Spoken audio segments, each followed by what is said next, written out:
Hi everybody, welcome back. My name is Zareen. As you know, I have introduced myself in the last class. Today we're going to be starting on with our first ever chapter in economics. I hope you're excited. Today we're going to be talking about the basic economic problem. In this chapter, we're going to be looking at a lot of things that I'm going to explain just in a minute. But before that, I need you to know that this chapter is really important because it will help you develop or know about the fundamental of economics. So let's get started without wasting any more time. So in this chapter, we're going to be looking at a couple of things. First of all, we're going to be talking about needs. Then we will know what do you understand by the term wants. Then we'll be talking about scarcity. Before that, we'll be talking about resources. Then we'll be talking about the basic economic problem. So at the end, it will all come down to the basic economic problem that you have to know today. It's very vital for you to understand the meaning of the basic economic problem. Hence, I'm repeating this term again and again. So let's begin our lesson with the definition of needs. Needs is considered to be any item that is very much essential for our survival. We need these items to survive. Needs can be of various types, but remember that needs are limited, very limited and precise. We don't need everything to live. We need specific number of items to live. Say, for example, water. Water can be considered as a very essential item that we need to live. Without water, you might not be able to survive for a very long time. Hence, water is a need. Secondly, let's consider food. Food can also be considered as an essential part of our living. Without food, you cannot survive. You might be able to survive, say, for 20 to 30 days, but after that, your body will be losing all its energy. Slowly and gradually, your life might come to an end. Hence, food is also very much necessary for us to live. So food and water, both of them are considered as needs. Let's take another example. Let's think about shelter. Shelter, I mean the roof on the top of your head. Do you need shelter to live or to survive? Probably or precisely yes. Why is that? Because in extreme weather conditions or in extreme situation without a shelter, you might not be able to live. Say, for example, I put you in a desert for 30 days without a shelter on top of your head.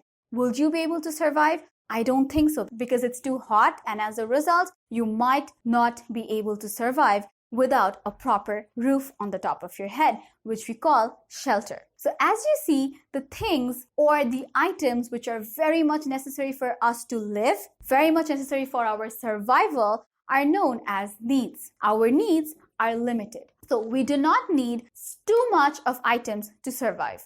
So we have some basic needs, say for example, shelter, water, food, etc. So these are limited in number, and as soon or as long as we have them, we are good to go. Another example of need that I forgot to mention would be clothing. Clothing is very much essential for us to survive. If I put you in a cold Antarctic island where I do not give you anything to wear, what's going to happen? You might not be able to survive for a very long time. Hence, clothing is also very much essential for us to live. So as we can see, food, shelter, clothing, water, these are our basic survival necessities. So these items can be considered to be needs. Now moving on to the next part of this. It's known as wants. What are wants? I hope it's going to be fun. Wants are just the opposite of needs. Needs, as we know, is something or anything that we need to survive. But wants are anything or everything that we desire. We do not need our wants to live,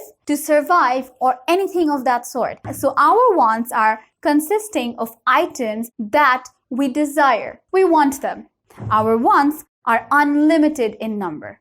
Anyone who is old, young, rich, poor, anyone can have a tremendously long sets of wants. It's completely possible. It's the things that we desire. Say, for example, I want to have an ice cream right now. So is this ice cream necessary for me to survive? I'm sure not. So if I don't have the ice cream, even for 6 months, I will not die, isn't it? So it's just something that I want, something that I desire, something that I would like to have right now, right? For example, a lot of you have a lot of wants to meet celebrities, to meet your favorite football player, cricket player, anybody. So what is this? These are all wants, right? These are the items or the personalities that we desire. I might want to become a billionaire. What is that? Again, a want. This desire of becoming a billionaire does not depend or does not decide my survival, isn't it? So anything that we desire, anything that we would like to have, regardless of our survival, is known as wants. It's vital to remember that our wants are unlimited. We can want anything and everything in life, regardless of whether we're going to get it or not. Right now, you might also want an expensive phone.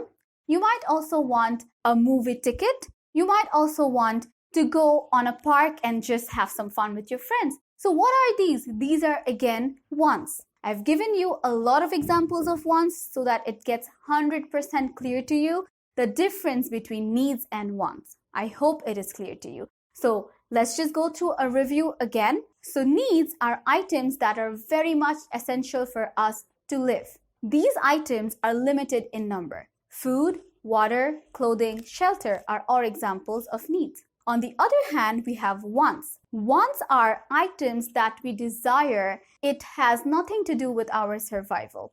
Even if you do not have these items, we will be living, we will be surviving. Say, for example, the desire to own an expensive phone, the desire to go out and hang out with your friends, the desire to eat a little cupcake are all known as wants. Our wants are unlimited in number. So I hope it is now clear to you the difference between needs and wants. Let's move further.